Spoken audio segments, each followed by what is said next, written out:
All right. If we're talking browsers, I think it benefits us if we take a step back and ask a broader question first, and that is, what is the internet? What is the web?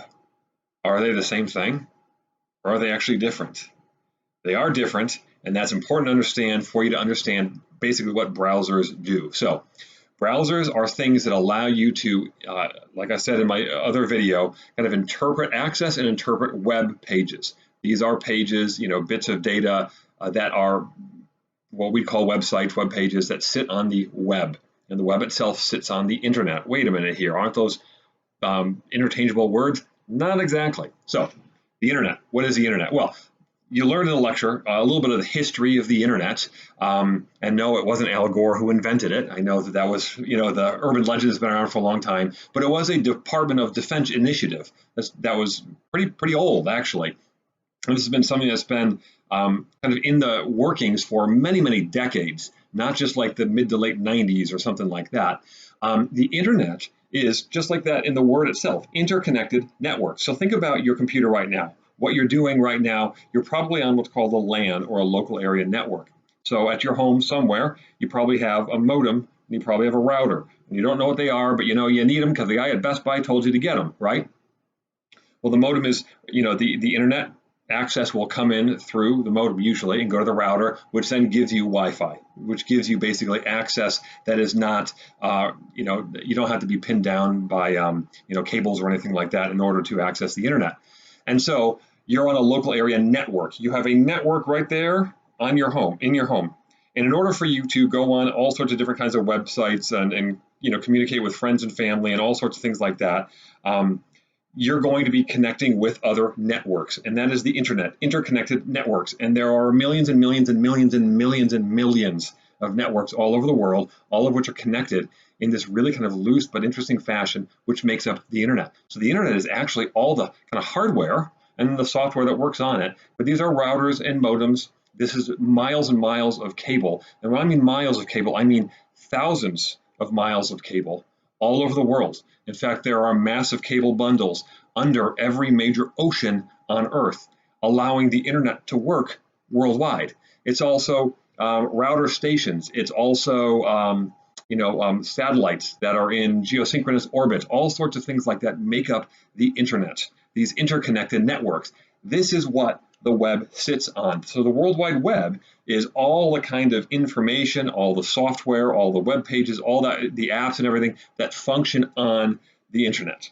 Okay, so there is a difference there. The web is actually part of, kind of sitting on the internet, which is all the hardware and all the kind of nuts and bolts of it all, right? And so the web is web pages, websites, and literally billions of them, and adding to it every single day. So your browser is accessing the web, all right? It's using internet technology to access the web, if that makes sense. So what is the web then? Well, the web is this, as we know, is this massive, ever-growing collection of web pages of information that sits on the internet. It's usually broken up into a couple of different categories for those of you who are interested. The surface web is the stuff that you interact with all the time when you're searching on Google or on Bing, right? It's stuff that is searchable, basically. These web pages have been indexed and are searchable then by the major search engines. And so when you're going and you're asking a question on Wikipedia and you're going to Google, that is the surface web. Now, the surface web is a tiny portion of the web. The vast majority, overwhelming majority, 98% or something like that of the web is known as the deep web. And there's nothing sinister about that. The deep web is just all the stuff that's not indexed and searchable on things like Google and Bing and everything else. So when you're on Blackboard and you sign in with your passcode, you are now on the deep web. When you're on Facebook, and everything's, nothing can be searched and you have to log in, or when you do your banking online, or when you go on Netflix and you watch a movie and you stream a movie, that's all the deep web, okay? So the deep web is just tons and tons of information, all of which is not easily searchable or searchable at all, and usually is password protected or is encrypted to varying degrees. Now people think deep web, that's scary, right? No, part of the deep web is what's called the dark web, and that's kind of the sinister, scary stuff. And these are networks that you really just can't fall into, and you can't somehow kind of navigate to. It requires special kinds of browsers and encryption software so that you can actually access these secret servers.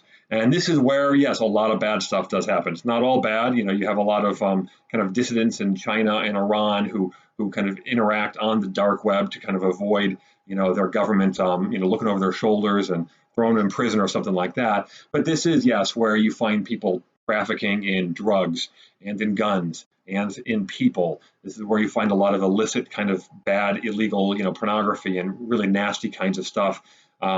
This is the dark web, so it is technically part of the deep web, but you don't need to worry that somehow your kids are going to accidentally fall into the dark web and you're going to have the FBI knocking on your door. It doesn't happen that way. It really doesn't. It's not something that you can easily access. So that's a good thing. You don't need to worry about it.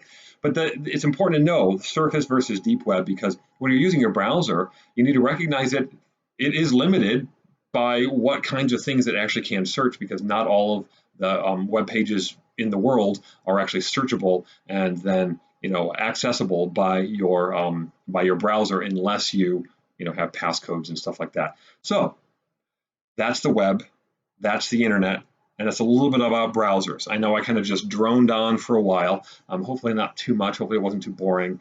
If you're interested in this, if you have more questions, send me an email, text me, call me, whatever. I love talking about this kind of stuff, as you can tell.